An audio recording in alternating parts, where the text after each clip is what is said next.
你如果 high altitude problem नहीं होता क्या पूछो?这里的地方很高，你们的身体也好过，但是我们的身体已经适应了。 किरण रिजिजू यहाँ पहुंचे थे। इस दौरान उन्होंने चीनी सैनिकों से बात भी की और ये पूछते नजर आए क्या इन्हें सांस लेने में कोई तकलीफ होती है।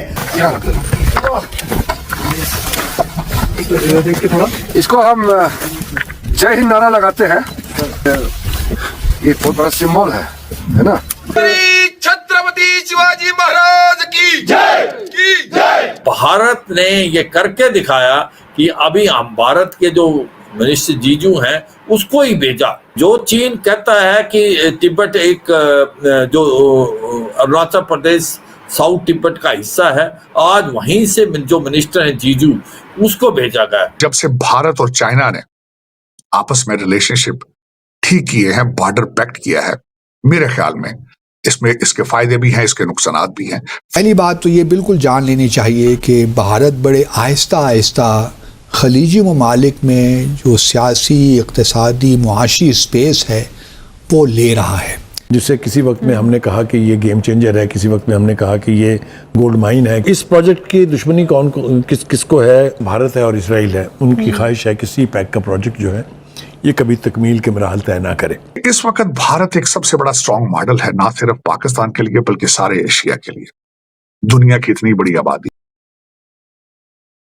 दोस्तों, अब चीन भारत के सामने पूरी तरह से घुटने टेक चुका है, जहां पर रिसेंटली ही चाइना और ताइवान में एक ऐसी पिक्चर वायरल हो रही है जिसमें चाइना के प्रेसिडेंट शी जिनपिंग हमारे प्रधानमंत्री मोदी जी के सामने घुटने टेक करके भारत की ज़मीन वापस लौटा रहे हैं। इसके साथ साथ दोस्तों, अब हमारे केंद्रीय मंत्री किरण रिजिजू जो कि अरुणाचल प्रदेश के ही एक एमएलए है, उन्होंने एलएसी का विजिट किया, जहां पर उन्होंने चाइनीज़ सोल्जर से बातचीत की, जहां पर किरण रिजिजू ने चाइना सोल्जर्स की औकात दिखा दी और उनसे पूछा कि क्या उन्हें हाई एल्टीट्यूड में सांस लेने में प्रॉब्लम आती है या नहीं। इसके बाद उन्होंने ये भी पूछा कि तुम्हें इंग्लिश नहीं आती है क्या।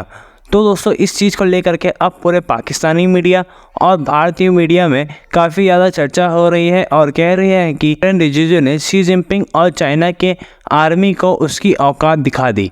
तो चलिए इसी पर आगे पाकिस्तानी मीडिया का रिएक्शन देखते हैं।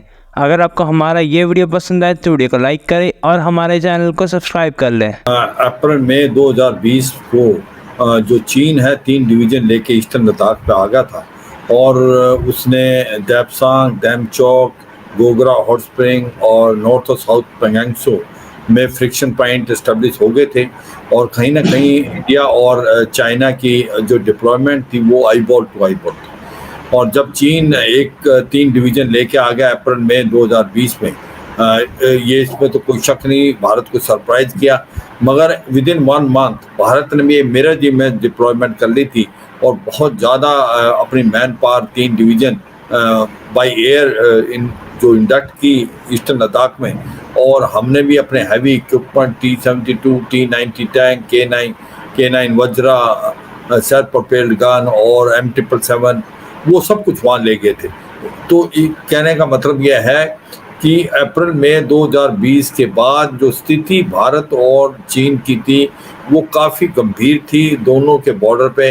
और जून में फिर गलवान का झड़प हुई जहाँ पर हमारे 20 जवान और कर्नल बाबू जो CO-16 बिहार थे वो शहीद हुए, मगर चीन के 100 से ज़्यादा सैनिकों को मौत के घाट उतार दिया था।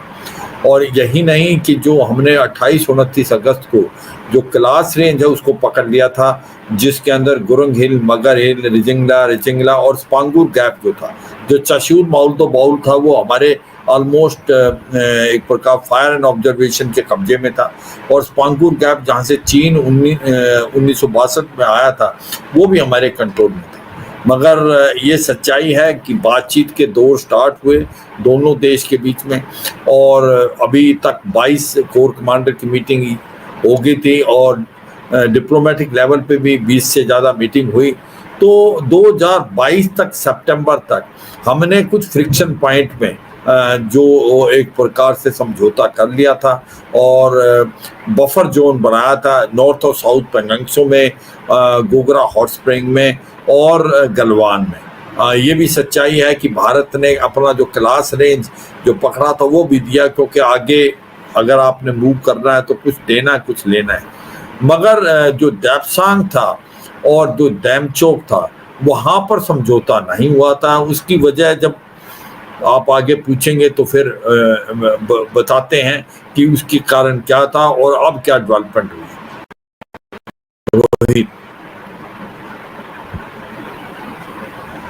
सर एक चीज आप मुझे सुन पा रहे हैं? हाँ मैं तो सुन पा रहा। राइट सर, ये मैं वीडियो दिखा रहा हूँ, साथ में हमारे जो ऑनरेबल मिनिस्टर हैं वो वहां पर थे। मैं ये पूछ रहा हूँ सर कि ये एग्रीमेंट जो हुआ है कितनी बड़ी अचीवमेंट है हमारे कंट्री के लिए, और साथ में अब आगे क्या, आगे कहीं फिर से चाइना धोखा दे पाएगा, तो नहीं दे देगा? हाँ बिल्कुल, देखो ये आपने दो बातें की, तो पहले मैं जो बताता हूँ दैप्सांग और दैमचौक का जो दो फ्रिक्शन पॉइंट पे जो हमारे पेट्रोल पॉइंट थे, स्पेशली दैप्सांग में पेट्रोल पॉइंट 10 और से 13 तक, 10, 11, 11 अल्फा, 12 और 13, जहाँ पर हमारी ट्रेडिशनल पेट्रोलिंग होती थी वहाँ पर चीनी ने एक प्रकार से ब्लॉक कर दिया था, और इसी प्रकार जो डैमचौक का चार्जिंग नाला वहाँ पर भी ब्लॉक था। तो सच्चाई यह है कि यहाँ पर दोनों जगह बातचीत से समझौता नहीं निकला था, और चीन हरदम यही कह रहा था बार बार कि हमारे जो नॉर्मल रिलेशन बरकरार रहने चाहिए और जो लाइन ऑफ एक्चुअल कंट्रोल में जो कुछ हो रहा है उसको साइड में रखना चाहिए। मगर भारत ने बड़े जोरों से ये बताया जब तक पीस और शांति आप लाइन ऑफ एक्चुअल कंट्रोल में नहीं आएगी तब तक ये बिजनेस एज यूजुअल नहीं हो सकता। भारत बड़े आहिस्ता आहिस्ता खलीजी ममालिक में जो सियासी, इक़्तिसादी, मुआशी स्पेस है वो ले रहा है, और उसकी स्पेस बढ़ रही है आहिस्ता आहिस्ता। सही। और क्यों बढ़ रही है उसकी बुनियादी वजह यह है कि भारत की जो अप्रोच है फॉरेन पॉलिसी के मामले को लेकर, ख़ास तौर पे खलीजी ममालिक को लेकर, वो एक बड़ी कॉम्प्रिहेंसिव होलिस्टिक अप्रोच है। हमारे यहाँ तो ये होता है ना कि हमने एक फ़ैसला कर दिया कि जी हमने अपने जो वर्कर्स हैं तादाद उनकी बढ़ानी है खलीजी ममालिक में ताकि हमें रेमिटेंसेस वहाँ से आएँ, लेकिन उसके लिए जो लवाजमात होने चाहिए, जो बाकी चीज़ें होनी चाहिए, उन पे हमारी तवज्जो नहीं होती। हमारा मामला ये है कि हम चीज़ों को आइसोलेशन में देखते हैं, साइलोस में देखते हैं। सही। और पहले भी हम कई बार ये डिस्कस कर चुके हैं कि जो पॉलिसीज़ होती हैं वो साइलोस में काम नहीं करती। बहुत सी चीज़ें ऐसी होती हैं जो कि मिसाल के तौर पर अगर आप खलीजी ममालिक में ये चाहते हैं कि आपकी वर्क फोर्स जाए, सेमी स्किल्ड स्किल्ड लोग वहाँ पे जाएं, वहाँ पे काम करें, उनको जॉब्स मिलें और फिर अपनी रेमिटेंसेस पाकिस्तान भिजवाएं, तो उसके लिए एक मरबूत जामे हिकमत अमली की ज़रूरत है।